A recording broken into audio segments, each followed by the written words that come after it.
कोटि कोटि नमन। आइए जोरदार करतल ध्वनि के साथ स्वागत करते हैं सर्वप्रिय जनप्रिय प्रधानमंत्री श्री नरेंद्र मोदी जी का।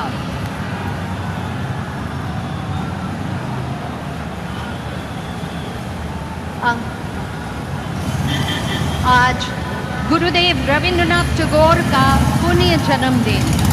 इस अवसर पर माननीय प्रधानमंत्री जी पुष्पांजलि कर रहे हैं एवं সেই সঙ্গে আছেন सीएम डेजिग्नेट श्री शुभेंदु अधिकारी।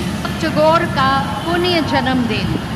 इस अवसर पर माननीय प्रधानमंत्री जी पुष्पांजलि कर रहे हैं एवं সেই সঙ্গে আছেন सीएम डेजिग्नेट श्री शुभेंदु अधिकारी। এর মধ্যে উপস্থিত আছেন শ্রী শ্রমিক ভট্টাচার্য মহাশয়। আমি তাকে অনুরোধ জানাবো আজকে শ্রী মাখনলাল সরকার সম্পর্কে তিনি আমাদের বলবেন।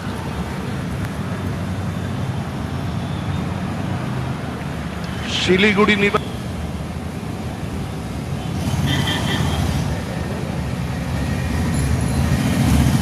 শ্রী মাখনলাল সরকার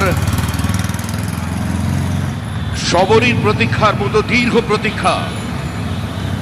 ভারত কেশরী ডক্টর শ্যামাপ্রসাদ মুখার্জি, যিনি ভারতের সংবিধান এবং ভারতবর্ষের অখণ্ডতার জন্য এই বাংলায় জন্মগ্রহণ করে নিজের প্রাণ দিয়েছিলেন, যাকে কাশ্মীরের জেলে রহস্যজনকভাবে কার্যত খুন করা হয়েছিল, এবং তার সেই যাত্রা যিনি সহযোগী ছিলেন। একটি দেশাত্মবোধক গান গাওয়ার জন্য দিল্লি পুলিশ তাকে গ্রেপ্তার করে, কংগ্রেসের সরকার নিয়ে যাওয়া হয় বিচারালয়ে।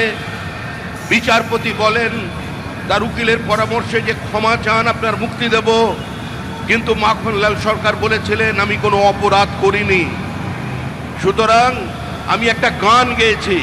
বিচারপতি বলেন তাহলে আপনি গানটা গেয়ে শোনান।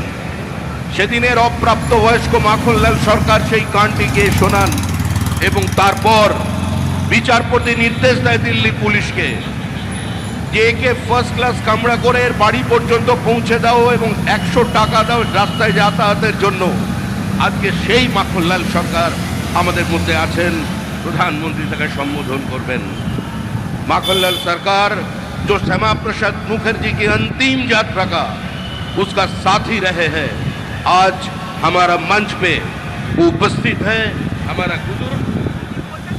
हमारा बुजुर्ग जो जीवन में किसी का सामने सर नहीं झुकाया और ऐसे हजारों कार्यकर्ता का बलिदान और प्रतीक्षा का कारण आज इस पार्टी सत्ता में आए हैं। यह सिर्फ कोई सत्ता